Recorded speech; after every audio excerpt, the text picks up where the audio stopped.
guys, it's Noreen. And Phil. And Adam's here with us too. Say hi, Adam. Hi.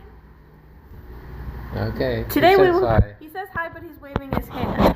So today we will be reviewing 16 Candles, a movie that I believe everybody knows of. Most people do. And it's a pretty cool movie, and we're going to review it today. So what did you think of this movie, Phil? I think it's another great John Hughes 80s classic, just all around. Really, you get the 80s feel. It's complete 80s, all around music, acting. Molly Ringwald. That's very 80s, yeah. Yeah, just Anthony Michael Hall. Right, just these. You got everything there. You got everything that's great about 80s movies, 80s culture. The nerds and the jocks are very much defined in the movie. Yeah, if you love these kind of movies about high school and... Yeah, I do, yeah. So... Yeah, they're really great. What did you like the most about it? I think really just the 80s feel. Just the feeling like, you're back in that time period, you have, just the home that looks very 80s. And, Molly Ringwald, a girl facing, in her mind, like a mega crisis. And, it's kind of sad because they kind of forget her birthday in the movie. And so she's trying to come to terms with that. And, I enjoyed it, yeah. It takes place over one day, right? Or 2 days, right? Well, there's like... Because it's her birthday. And everybody forgets her birthday. So it starts off, I believe, that, her parents don't remember. And, even her grandparents don't remember. And that's shocking, right? Because grandparents live for that kind of stuff. And, because the whole house is in a chaos because her sister's getting married. So everyone's kind of focusing on that. So that's kind of like the central theme, that she feels forgotten and she doesn't feel loved. And then she has a crush on this guy in school who she thinks doesn't notice her, but he does notice her. So, that's kind of cute. Like, yeah. Yeah, so I just thought, well, The Breakfast Club, another John Hughes 80s movie, also takes place over one day. Oh, yeah, that's interesting. Most of this, so... mostly in one room, too, mostly, yeah. So. So he experimented with that format, and it worked in both these movies. Yeah. Yeah, it showed that you don't have to shoot in 50 million locations. You could have a really great movie, and it could all just be taking place within one day, or just one setting. Now in this one we did have quite a bit of settings. I mean, we had the high school, and then we had the home, and just different locations in this movie. What did you think of the scenes with her grandparents and her family? I thought they were very funny. You had one set of grandparents that were more stern and serious, sort of like the father, and then you had, so this is an 80s movie. There's some scenes that you're just kind of like, I don't know if that'll sit well, in today's day and age. But yeah, so some of the scenes, like with one of the grandmothers kind of, grabbed her inappropriately. There's some things, where it could be seen as, racist or just not acceptable jokes these days. But for that time period, I suppose, it was considered humorous. It really does give you those 80s feels, yeah. Yeah, a lot of these quirky characters. Yeah. Long Duck Dong, right? That's one of the characters. He was great. I thought he was hilarious. I really liked him. And what did you think of the main guy, Jake, and the actor's name is... Michael Scheffling, I think it's pronounced. I don't even know because, I think we've talked about this before. He kind of just left voluntarily. Movies. I think voluntarily. Yeah. I think he wanted to live a quiet life from what I read last, So I did, it was kind of a cute high school movie. What did you think? Do you think that him and Samantha was played by Molly Ringwald, do you think that they belonged together? Did you think it was the right match?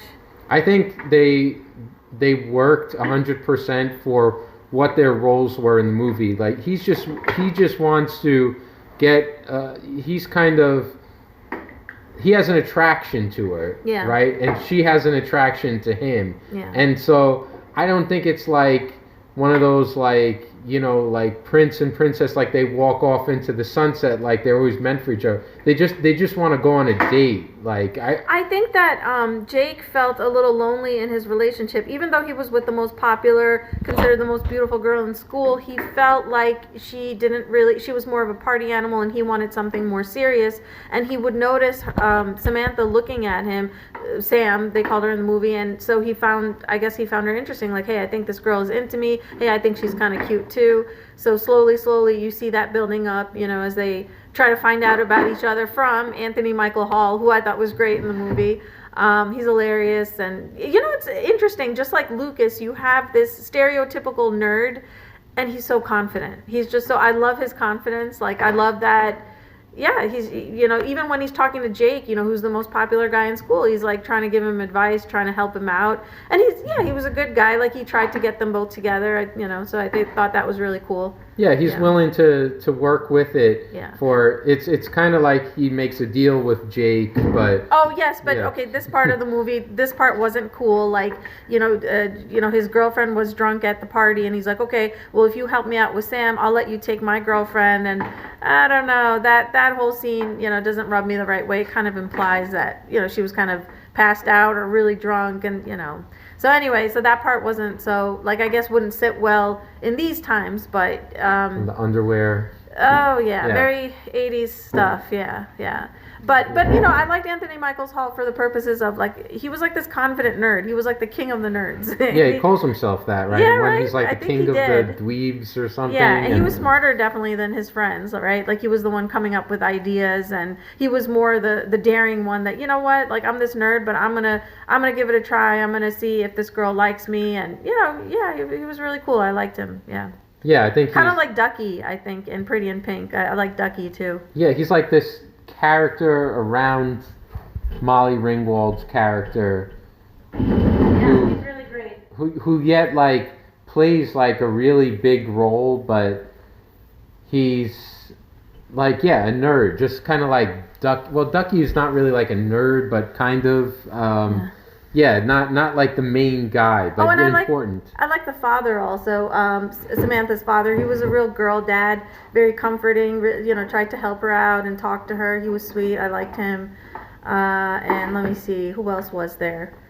The siblings, and I think one of the siblings was actually played, if I'm correct, by Molly Ringwald's sister, the youngest daughter. I think that was her sister in real life. That.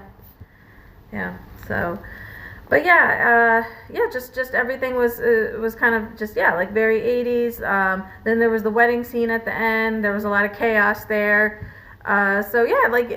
Definitely I would say give this movie a try, watch it, see if you like it. You will definitely feel like you were transported back into the 80s for sure. And I think it just really captures a lot of the fun of high school. The high school parties, the high school scene. Yeah, I really like where they find Long Duck Dong like passed out on the grass. Oh, he's hilarious, right? Yeah, and then just the grandparents. Oh, he's the grandfather's like, Dong, where's my car? Yeah, where's my car? Or he's like, where's my automobile? And he's like, automobile?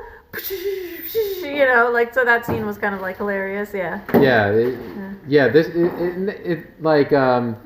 It's just a lot of fun, really. It's just a real fun ride, and it has a great ending too, which just feels uplifting. Kind of like romantic, like sweet, yeah. Yeah. The movie is just very uplifting overall, and I like Sam. Like I wanna also it's like I was kind of rooting for her. Rooting for her. Yeah. And Jake too. Jake was a nice guy too. I was rooting for. Well, except for the fact that he gave his girlfriend away. Yeah. Sorry, in today's time and age, certain things aren't. So anyway, but they were overall sweet people. So it was nice that they got back. Got together at the end of the movie. Yeah. Yeah.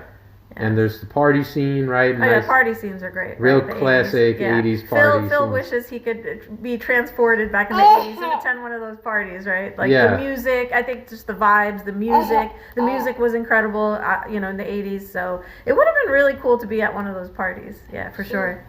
Yeah, just they looked like really I think it just from 80s movies. It looks like people just trashed houses back then. Like they didn't care. They had these rich parents who were always on a vacation somehow, right? They were like never there. And any opportunity kids got, they threw like these, big parties, and throw toilet paper on the trees. Remember that? That seemed to happen a lot back then. Yeah, not just on mischief night, like at the parties too. That seemed to happen, right? In those movies. Yeah, and Jake is just he's just sitting there, like he doesn't know what like they all leave. Nobody helps him clean up. He's kind of like over it. He's like, I'm over this. Yeah. Yeah, he's just that's when because he feels like his girlfriend kind of trashed his parents' house. Set doesn't it up. Really care. Yeah. Yeah, and he's just sitting there in all the mess and all the garbage, and then he sees Anthony Michael Hall's like face under the glass Jake, table. Help me! Yeah. Yeah. It's just just great. It's silly. Yeah, it's great. Yeah, a lot of those like real quirky. Like I feel like it very much has John Hughes stamp on it. Oh, absolutely. Yeah, This is definitely very John Hughes movie. Yeah, the quirkiness is 100% there. Yeah. So if you haven't seen it, give it a watch, and please subscribe and keep watching. All right, thank you. Check out our other videos. We got a few already.